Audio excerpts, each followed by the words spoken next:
Assalamualaikum warahmatullahi wabarakatuh. Sobat Misteri Sunyi Mencekam. Kisah misteri kali ini bercerita tentang salah satu umat Buddhis yang makan di sebuah restoran. Namun orang itu memiliki mata batin yang kuat sehingga melihat makhluk halus yang digunakan sebagai penglaris rumah makan itu. Bagaimanakah cerita selengkapnya? Langsung saja kita simak sebuah kisah nyata misteri yang berjudul Menggunakan makhluk halus sebagai penglaris rumah makan. Tulisan ini berdasarkan pengalaman salah seorang umat Buddhis ketika sedang bersantap malam di salah satu restoran seafood terkenal di kota Surabaya. Narasumber tidak bersedia mengungkapkan jati dirinya dan tidak bersedia menyebutkan nama-nama restoran yang menurutnya ditumpangi oleh makhluk halus. Dalam konteks ini, saya adalah narasumber, bukan penulis. Cerita ini sesuai dengan apa yang diceritakan tanpa diberi embel-embel atau diperindah dan ditulis apa adanya. Karena dhamma adalah kebenaran, prinsip saya lebih baik menceritakan kebenaran meski tak enak didengar daripada menceritakan kebohongan meskipun indah atau enak didengar. Beginilah kisahnya. Saya mempunyai seorang klien di Surabaya. Suatu ketika kebetulan saya berkunjung ke sana. Klien saya ini pernah bercerita bahwa suaminya adalah penyembuh spiritual Kristen atau spiritual healer. Sebelum jadi penyembuh, sang suami mempelajari berbagai macam ilmu klinik, seperti bertapa dalam air atau kungkum selama beberapa hari, puasa putih dan lain-lain, sampai akhirnya menjadi insaf dan menjadi pengikut Nasrani. Saya tidak begitu antusias mendengarkannya dan hanya memperhatikan sekilas. Lagi pula saya merasa tidak tertarik dengan yang hal-hal begituan, klinik, black magic, spiritual healing dan lain-lain. Dan saat saya berkunjung ke sana, yaitu di kota Surabaya, klien saya bermaksud mengundang saya bersantap malam di sebuah restoran seafood yang paling terkenal di kota tersebut. Menurut beliau, restoran ini amat ramai. Sehari pemasukannya sampai ratusan juta rupiah. Saya sempat menolak ketika mendengar bahwa seafood, udang, ikan, dan lain-lainnya benar-benar fresh atau segar atau hidup-hidup langsung dimasak. Sebagai seorang Buddhis, meski bukan vegetarian, tetapi saya merasa risih dan tidak tega memakan binatang yang hidup-hidup langsung dimasak. Tetapi beliau ini memaksa dan berkata bahwa seafood di restoran itu amat enak dan terkenal. Begitu sampai di tempat tujuan, di daerah berinisial M, tampak pada pintu masuk terpampang sebuah kereta kayu atau gerobak dorong yang cukup besar. Saya mempunyai perasaan tidak nyaman dan dengan sengaja mengambil arah ke kanan atau menghindar. Beliau menyarankan agar saya memilih sendiri seafood yang akan dihidangkan. Saya menolak dengan halus dan menyarankan agar tidak memilih yang hidup. Selesai beliau memilih hidangan, kami berdua duduk di meja bulat agak besar, kira-kira cukup untuk 6 orang. Tempat duduk tersebut terletak agak dekat ke tengah ruangan. Saya lalu memperhatikan ke sekeliling. Ruangan luas dan terdapat banyak meja serta kursi. Dan ketika melihat ke arah atas, tampak patung kuda putih. Kalau tidak salah berjumlah 3 ekor, tergantung di atas di tengah-tengah atap. Kemudian tepat di tengah-tengah ruangan, tak begitu jauh dari tempat duduk kami, tampak ada tandu pengantin Cina antik yang terbuat dari kayu. Saya berusaha untuk tidak melihat ke arah tandu karena merasa tidak nyaman. Dalam hati saya berpikir, kok tempat ini terasa angker dan membuat hati saya merasa tidak genah. Tak lama kemudian, makanan dihidangkan. Terus terang saya tidak merasa makanan itu enak. Rasanya biasa saja, hambar, dan sama sekali tidak istimewa. Sehingga saya merasa heran melihat betapa ramainya restoran seafood itu. Kira-kira 20-30 menit kemudian, suami klien saya muncul bersama kedua anak laki-lakinya yang baru berangkat remaja. Setelah saya diperkenalkan kepada suami dan anak-anaknya, sambil menunggu hidangan selanjutnya, kami mengobrol tentang hal-hal umum alias basa-basi. Tampak suami klien saya memperhatikan saya dengan seksama.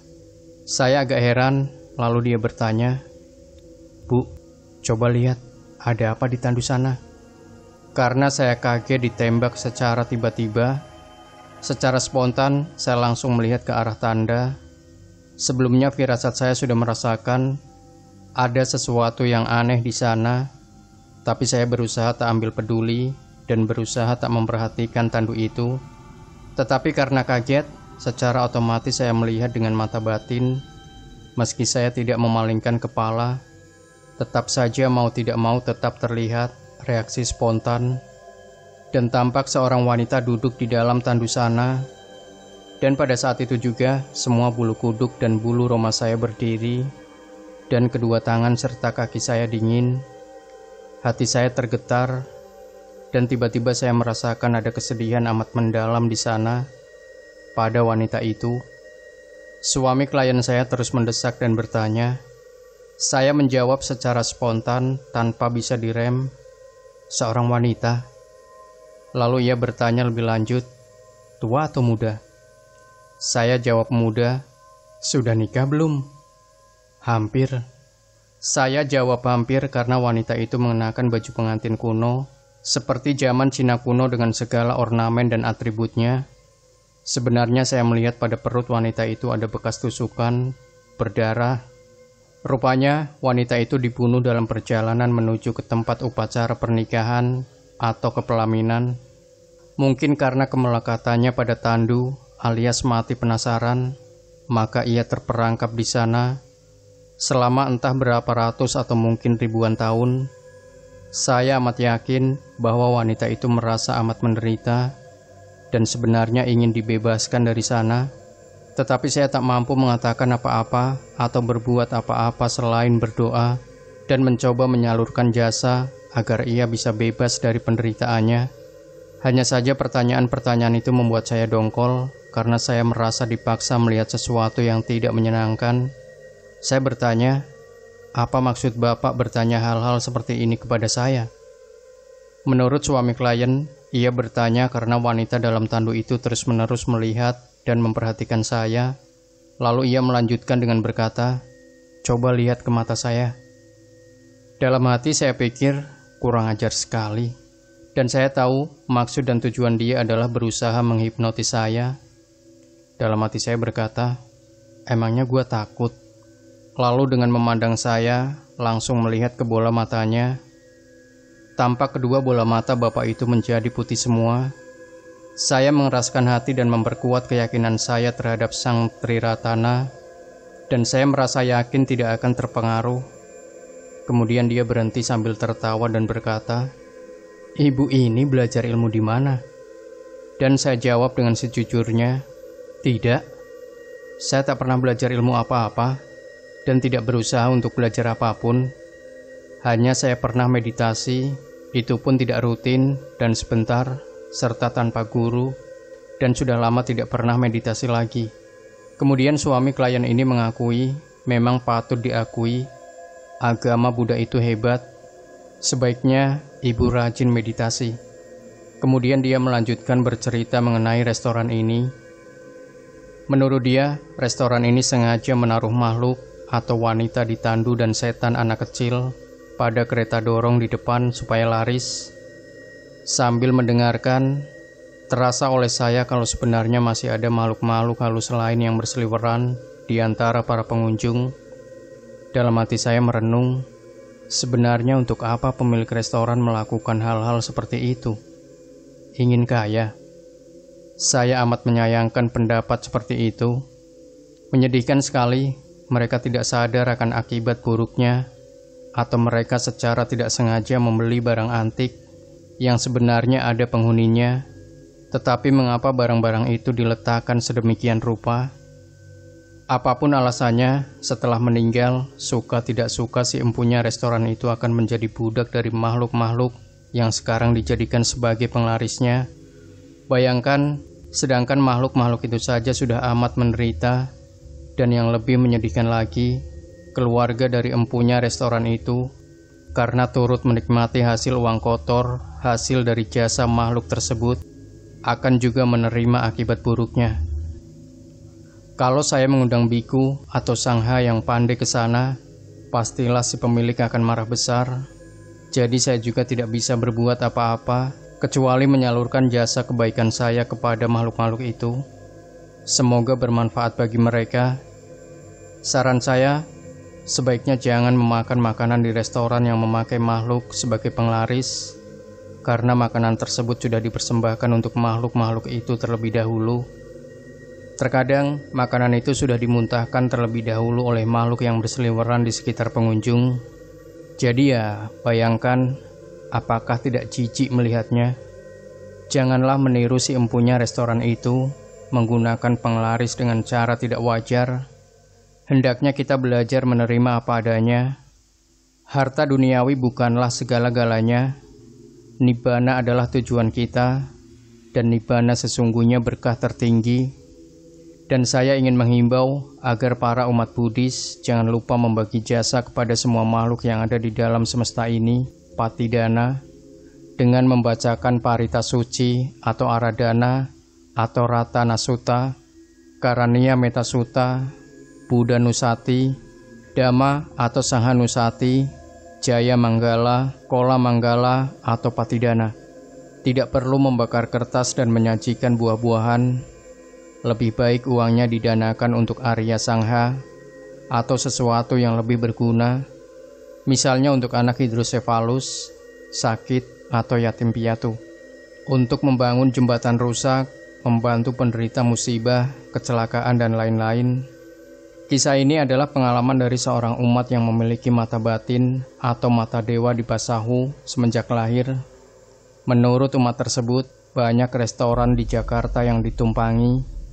Salah satu kuring yang terkenal, restoran di kota tua yang memang bekas zaman penjajahan dulu, yang ada makhluknya. Ada yang memang disengaja, tetapi ada yang memang sudah semenjak dulu sudah dihuni oleh makhluk tersebut. Demikian juga dengan bapak toko emas di Jakarta atau Tangerang.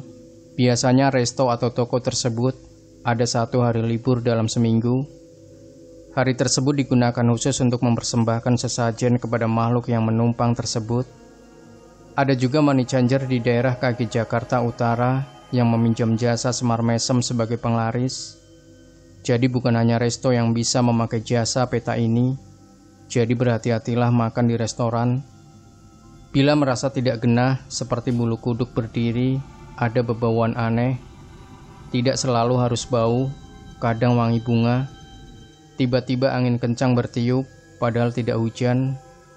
Sebaiknya jauhi tempat-tempat seperti itu.